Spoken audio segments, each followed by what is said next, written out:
여러분 안녕하십니까? 정성산TV가 입수한 베일에 가려져 있던 지금 김정은 상상 초월 사태에 대해 알려드리며 지금 미국 정보력이 북한에 이런 것까지 할 수 있다고 합니다. 이의로 사무국장 인터뷰를 통해 오늘 소식 전해드리겠습니다. 안녕하세요. 미국 워싱턴 DC에서 전하는 한반도 신무기 대백과 진행자입니다. 오랫동안 교착 상태였던 러시아 쿠르스크 전선이 지난 2주 동안 급격한 변화를 겪은 것으로 전해졌습니다. 러시아가 대규모 병력을 투입해 공세를 감행했고 북한군도 러시아군과 함께 투입돼 상당한 전과를 거뒀다고 하는데 도대체 쿠르스크 전선에서 무슨 일이 있었던 것인가요? 러시아군이 쿠르스크 지역에서 공세 시작 시점까지만 하더라도 우크라이나군은 쿠르스크 돌출부 모든 전선에서 상당히 강력하게 저항했지만 사흘 만에 주요 방어선 대부분이 붕괴되면서 삽시간에 와해됐습니다. 당초 쿠르스크 지역에서 우크라이나군을 공격하던 러시아군은 주로 공수군과 해군 육전여단 그리고 이를 지원하는 북한군 병력들이었습니다. 그런데 러시아는 3월 초부터 다른 전선에서 싸우던 부대, 예를 들어 제11군단이나 제44제 병연합군 등에서 차출된 차량화 소총연대들을 쿠르스크 전선에 대거 이동 배치했고 이 병력들을 투입해 공세를 벌였습니다. 쿠르스크 돌출부에서 교전은 크게 세 방면에서 벌어졌습니다. 돌출부 북쪽의 말라야 로크냐 마을은 북쪽에서 남쪽으로 내려오는 길목이 주변에 비해 저지대여서 공격에 비해 방어가 절대적으로 유리한 곳이었고 돌출부 서쪽의 니콜스키 마을과 로크냐 마을 사이에는 남북으로 긴 저수지가 있어서 이를 자연 방벽 삼는 우크라이나군이 방어에 유리한 상황이었습니다. 돌출부 동남쪽에는 드네프르강의 지류 하천 중 하나인 푸셀강이 있어서 이곳 방어도 우크라이나에 유리한 상황이었습니다. 그런데 지형적으로 유리했던 우크라이나군 방어선은 짧은 곳은 하루, 오래 버틴 곳도 사흘 만에 모두 무너졌습니다. 우크라이나군은 자신들이 보유한 가장 우수한 장비인 서방제 기갑 장비들 대부분을 쿠르스크 전선에 투입했고 정예 부대들도 이곳에 집중돼 있었는데 사흘 만에 모든 방어선이 무너지면서 그야말로 아비규환 상황이 벌어졌습니다. 미국제 M1A1SA 전차나 브래들리 장갑차, 스웨덴제 15290 장갑차 등 정예 전력을 벌이고 도주한 병사들이 많아 이들 중 상당수가 러시아군에 노획됐고 포로로 붙잡힌 병사들도 많았습니다. 러시아군은 약 일주일간의 작전으로 100km/제곱미터 면적을 탈환했고 우크라이나군 대부분을 국경 밖으로 밀어냈습니다. 물론 이것은 과장이 좀 섞였지만 우크라이나군은 실제로 수자라는 도시를 제외한 대부분의 지역을 잃었고 주력 부대는 모두 국경 너머로 철수한 상황입니다. 이로써 호기롭게 시작했던 우크라이나군의 러시아 본토 진공작전은 사실상 끝나게 됐습니다. 그동안 쿠르스크 전선은 러시아가 우크라이나군에 몇 배나 되는 병력을 투입해 3면에서 포위하고 대대적인 공세를 벌였지만 거의 진격을 못했던 곳입니다. 북한군도 이곳에 총알바지로 투입돼 불과 3개월 만에 3,000명이 넘는 사상자를 냈는데 대체 무슨 일이 있었기에 우크라이나군 방어선이 이렇게 삽시간에 무너진 것인가요? 러시아군이 기존 부대 외에도 대규모 병력을 추가로 배치한 것도 이번 방어선 붕괴의 원인 중 하나였지만 이번 전선 붕괴의 가장 큰 원인은 트럼프 대통령의 한마디였다고 해도 과언이 아닙니다. 많은 언론 보도를 통해 알려진 것처럼 미국 백악관에서는 트럼프 대통령과 우크라이나 젤렌스키 대통령 사이에 격렬한 설전이 있었습니다. 당초 이 회담에서는 우크라이나와 미국의 광물 공동개발 협정 서명이 예정돼 있었지만 부정상의 말싸움 끝에 젤렌스키 대통령이 사실상 백악관에서 쫓겨나면서 협정 서명과 공동기자회견은 무산됐습니다. 트럼프 대통령은 젤렌스키 대통령이 탄차가 백악관에서 나가기 직전 SNS에 평화를 위한 준비가 되면 그때 다시 오라라는 메시지를 냈는데 이 회담 결렬 직후 미 국방부는 우크라이나에 대한 모든 군사 지원을 중단했습니다. 심지어 폴란드에서 열차에 실려 우크라이나로 가던 화물들도 국경에서 되돌아왔을 정도로 트럼프 대통령의 입장은 단호했습니다. 문제는 우크라이나가 트럼프 대통령의 이 같은 경고를 너무 가볍게 받아들였다는 것입니다. 미국 정부 인사들은 젤렌스키 대통령에게 트럼프 대통령에게 사과하는 것이 좋겠다고 여러 차례 권유했지만 젤렌스키 대통령은 이를 공개적으로 거부했고 우크라이나 관료들은 전선에서 사용되는 무기의 40% 이상이 우크라이나 국내에서 생산되고 있다는 발표들을 쏟아내며 미국의 군사 지원이 끊어져도 문제될 것 없다는 입장을 냈습니다. 이에 트럼프 대통령은 우크라이나에 대한 정보 지원도 끊어버리라고 지시했고 이 지시와 동시에 우크라이나군은 말 그대로 깜깜이가 됐습니다. 이 때문에 우크라이나군은 전선의 대규모 러시아군이 증강된 사실을 파악하지 못했고 눈과 귀가 막힌 상태에서 대공세를 얻어맞게 됐습니다. 일론 머스크는 부인하고 있지만 트럼프 대통령의 정보 공유 지원 중단 지시 직후 쿠르스크 전선의 우크라이나군이 사용하는 위성통신 시스템 스타링크도 정상적으로 작동하지 않았다는 일선 부대 보고가 많았습니다. 스타링크는 우크라이나군이 드론을 운용하는 데 있어 가장 중요한 통신 시스템이었는데 이게 제대로 작동하지 않으면서 드론 의존도가 높은 우크라이나군은 말 그대로 마비됐고 이것이 며칠 만에 전선이 붕괴된 가장 결정적인 요인이었습니다. 우크라이나군의 눈과 귀가 멀고 신경망 역할을 하는 스타링크가 제대로 작동하지 않자 러시아군은 총공세를 벌였는데 이 과정에서 북한군도 상당한 역할을 했습니다. 앞서 언급했던 쿠르스크 돌출부 남동 방면의 푸셀강 방어선에서는 북한군과 러시아군이 협력해 단숨에 10km의 돌파구를 냈습니다.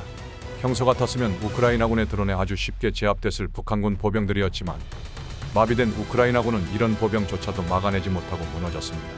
눈에 보이는 무기 지원도 중요하지만 눈에 보이지 않는 정보 지원은 그보다 더 중요하다는 사실이 이번 쿠르스크 전선 붕괴 사례를 통해 확인된 것 같습니다. 그만큼 미국이 제공하는 정보가 승패를 좌우할 만큼 결정적이었다는 것인데 미국은 그런 정보를 어떻게 수집하고 우크라이나군에 제공했던 것인가요? 미국은 눈에 보이는 유형자산은 물론이고 눈에 보이지 않는 무형자산에 천문학적인 예산을 쓰는 나라입니다. 그 덕분에 미국의 정보 능력은 공포를 느낄 정도로 막강하다는 표현에는 달리 설명할 방법이 없을 정도로 일반인들의 상상 범위에서 아득히 벗어나는 수준입니다. 우선 미국은 전장은 물론 전장 주변 하늘에 떠있는 거의 모든 물체를 실시간으로 감시하고 추적할 수 있습니다. 러시아가 우크라이나 영토에 탄도미사일과 순항미사일, 드론을 대량으로 투발해도 우크라이나가 이를 대부분 막아낼 수 있었던 것은 미국의 조기경보 시스템 덕분입니다. 미국은 위성과 통신 감청을 통해 러시아 미사일 발사 차량이 어디에서 미사일을 싣고 어디로 이동해 언제 어디에서 무엇을 향해 미사일을 쏠지를 사전에 모두 파악하고 있습니다. 그리고 이 정보를 우크라이나군에 제공하는데 이는 러시아가 쏘는 미사일과 드론들이 언제 어디로 날아올지를 우크라이나가 모두 알고 있었다는 이야기입니다. 미국은 위성과 유인, 무인 정찰기, 장거리 통신 감청 분야도 대단히 막강한 지구 전체를 둘러싸고 있는 정찰 위성을 통해 낮과 밤을 가리지 않고 러시아군의 부대 이동을 감시할 수 있고 RC-135V나 RCC-135U 등의 전자정찰기를 통해 이들이 어떤 부대이고 무슨 임무를 받아 활동 중인지 통신 감청을 통해 모두 알아낼 수 있습니다. 거의 모든 러시아군 움직임, 일거수일투족을 손바닥 들여다보듯 보고 있으니 이 정보를 받아서 싸우는 우크라이나군은 현장 지휘관이 정말 무능한 자가 아닌 이상 지는 것이 더 어렵습니다. 적의 공격이 언제, 어디서, 어떤 규모로 이루어질지 미리 다 알고 있기 때문에 그에 맞춰서 병력과 장비를 배치하고 적절한 지원을 받아 싸우면 어렵지 않게 격퇴할 수 있기 때문입니다. 정보 자산을 구축하는 데는 천문학적인 비용이 들어간다고 말씀하셨는데 그런 천문학적인 돈을 들여 구축한 미정보 자산이 감시하고 있는 대상은 러시아뿐만 아니라 북한도 해당됩니다. 한반도를 감시하는 미국의 정보 자산, 북한에 대해 어느 정도 수준까지 알아낼 수 있나요? 정보 업무에 종사하는 사람들은 자신들이 어떤 방법으로 어느 정도의 정보를 수집하고 분석할 수 있는지 공개하는 것을 극도로 꺼립니다. 정보 업무라는 것이 적이 감추고자 하는 것들을 찾아내고 분석해서 해당 대상을 상대할 때 어떤 전략을 취할지 결정할 수 있도록 참고 자료를 제공하는 것이기 때문에 어떻게 정보를 수집하고 어느 수준까지 알아낼 수 있는지도 철저히 감춰야 합니다. 베일에 가려져 있던 미국의 정보 능력은 비록 빙산의 일각이나마 일반에 알려지게 됐습니다. 우선 미국은 여러 유형의 위성과 정찰기를 이용해 낮과 밤을 가리지 않고 북한군의 이상 징후를 거의 모두 잡아낼 수 있는 능력을 갖추고 있습니다. 대규모 부대 이동은 물론 생화학무기, 핵무기 저장시설, 각종 미사일 관련 시설은 인원과 차량의 통행량, 무선통신의향과 내용을 모두 탐지할 수 있습니다. 북한이 핵실험을 준비하거나 핵무기 제조에 들어갈 경우 미국은 해당 시설의 인원 및 차량 이동, 통신량 증가, 심지어 대기 중에 극미량이 떠다니는 인공방사성동위원소를 채집해 그 핵무기가 우라늄을 이용한 것인지 플루토늄을 이용한 것인지 설계 폭발력은 어느 정도인지 언제 어떻게 어디서 핵실험을 할 것인지 등을 모두 파악할 수 있습니다. 북한이 한국을 대상으로 한 미사일 도발을 준비하는 경우에도 미국은 북한 전역에 은폐된 미사일 기지 이상 징후들을 광학 영상과 적외선 영상을 통해 모두 파악할 수 있고 미사일이 발사될 때 화염의 여론으로 발사 지점, 미사일의 유형도 즉각 파악할 수 있습니다. 미사일이 상승 중일 때 그 탄도를 추적, 계산해서 어떤 미사일이고 어디에 언제 떨어질지도 예측이 가능합니다. 북한이 한국에 대한 전면전을 준비할 경우 부대와 장비, 물자 이동 상황, 각 부대 간 통신 증감 등을 파악해 최소 사흘에서 일주일 전에는 조기 경보가 가능합니다. 다시 말해 6.25 전쟁 때처럼 북한이 한국을 기습 공격하는 것은 불가능하다는 것입니다.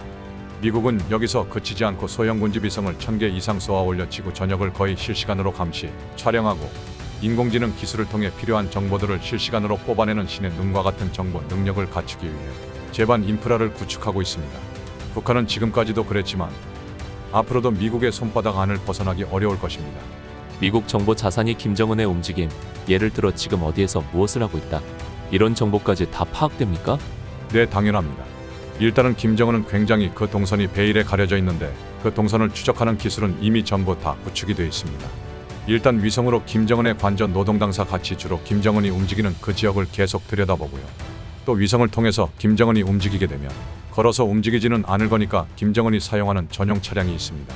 그 전용 차량들 그리고 김정은을 경호하는 그 인력들이 움직일 것이기 때문에 그 인력들의 움직임도 전부 다 위성으로 파악이 가능하고요. 한반도 주변에 계속해서 미국의 통신 정찰기들이 왔다 갔다 합니다. 이 통신 정찰기들은 김정은의 경호부대가 1호 행사가 어디에서 언제 있을 것이니까 언제까지 준비해라라고 하는 이런 통신들을 전부 다 감청을 할 수가 있습니다. 그렇게 되면 김정은의 현재 위치는 물론이고 미래 위치까지도 전부 다 예측이 가능합니다. 추적이 가능하다고 이렇게 말씀드릴 수 있습니다. 이에 WTR 소식통은 최근 북한 자강도 국경 지역에서 사전 승인된 국가밀수를 진행하던 밀수꾼들에게 북한 국경경비대 29여단 소속 군인들이 충돌해 사망자와 부상자가 발생하는 충격 사태가 빚어진 것으로 전해졌다. 자강도 WTR 소식통은 지난달 하순 자강도 보위국과 인민위원회 무역관리국에서 승인한 국가밀수가 자강도 국경 지역에서 진행되던 중 29여단 소속 인민군 군인들이 이를 알면서도 작심 총격을 가했다며 지휘체계의 혼선으로 군인들이 사전에 정보를 전달받지 못한 채 단속을 강행하면서 예상치 못한 대형 충격 인명사망사고가 일어난 것이라고 전했다. 소식통에 따르면 사건 당일 밤 11시경 자강도 자성군 압록강 기슭에서 밀수꾼들이 중국 대방과 불빛 신호를 주고받으며 의약품과 전자기기 등 물품을 넘겨받기 위해 대기하던 중 초소 잠복 근무 중이던 29여단 소속 군인 2명에게 적발됐다. 해당 밀수는 국가기관의 사전 승인을 받은 국가밀수였으나 이를 불법 밀수로 오인한 군인들은 적발 즉시 경고 사격을 가했고 깜짝 놀란 밀수꾼들은 압록강 기슭을 따라 황급히 도망쳤다. 군인들도 곧바로 중대의 상황을 보고한 뒤 추격에 나섰다. 결국 밀수꾼들이 추격해 오던 군인들에게 붙잡힐 위기에 몰렸다. 위협을 느낀 밀수꾼들은 국가밀수인데 너희는 통보도 못 받았느냐며 주변에 있던 돌을 집어 던졌고 쫓아오던 군인 2명 중 1명이 그 돌에 맞아 쓰러졌다. 이에 다른 군인 1명이 실탄 사격으로 대응해 3명의 밀수꾼들이 그 자리에서 즉사하고 다른 밀수꾼들도 다리에 총을 맞고 쓰러졌다. 이때 또 다른 국경경비대 군인들도 무장을 한 채 달려와 달아나는 밀수꾼들을 향해 수십 발의 총격을 가했고 작심 사격을 했다고 전했다. 이후 보고를 받고 달려나온 중대 군인들이 아수라장이 된 현장을 수습하면서 일단 충돌 상황은 일단락됐다. 다만 압록강 건너편에서 모든 것을 지켜보고 있던 중국 대방들이 자취를 감추면서 예정됐던 국가밀수는 결국 무산됐다. 이번 사건으로 국경경비대 29여단은 국가보위성의 문책을 받았다는 전언이다. 한마디로 경비대 군인들의 작심 총격에 쑥대밭이 됐다는 전언이다. 승인된 국가밀수를 방해한 데다 단속 과정에서 불필요한 충돌을 초래해 중국과의 관계에서 체면을 구겼다는 지적도 있었다고 한다. 소식통은 사건 발생 12시간 전 도보위국과 도인민위원회 무역관리국이 29여단 지휘부에 국가밀수 관련 협조 통보를 했으나 지휘체계의 혼선으로 초소군인들에게까지 이것이 전달되지 않았던 것으로 밝혀졌다고 말했다. 이어 그는 이후 국경경비대 29여단은 사고가 발생한 압록강 연선 1km 구간을 봉쇄하고 추가 초소를 배치해 단속을 강화하도록 조치했다며 또 작전 실패에 대한 문책으로 당일 현장 초소 근무 중이던 2명의 군인에게 계급강 등 처분을 내렸다고 전했다. 국제사회의 대북 제재가 지속되고 있는 상황에서 북한은 세관을 통하는 정식 무역 외 밀무역으로 제재 품목들을 반입하고 있다.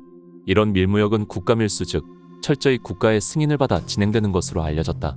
이런 식의 밀무역은 북중 접경 지역에서 비밀리에 조용히 이뤄지는 경우가 많기 때문에 이번 사건이 국가적 차원의 외교 문제로 번질 가능성은 작을 것으로 관측된다. 다만 이번 사건을 계기로 중국 측에서 접경 지역에서의 밀수 통제를 한층 강화할지는 조금 더 지켜볼 필요가 있다. 이런 가운데 29여단 내에서는 이번 사건과 관련해 여전히 책임 논란이 이어지고 있는 것으로 전해졌다. 소식통은 군인들 속에서는 잘못은 몽땅 여단에서 했는데 말단 군인들만 희생양이 됐다. 지휘부가 제대로 통보하지 않아 벌어진 일인데 책임은 아래에서만 지게 됐다.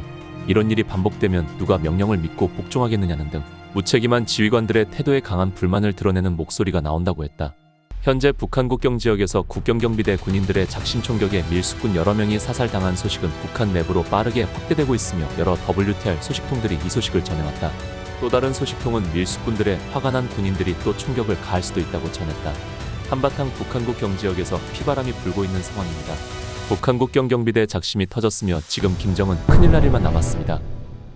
다음 시간에 뵙겠습니다. 정성산TV 좋아요, 구독, 알림 설정 부탁드립니다. 감사합니다.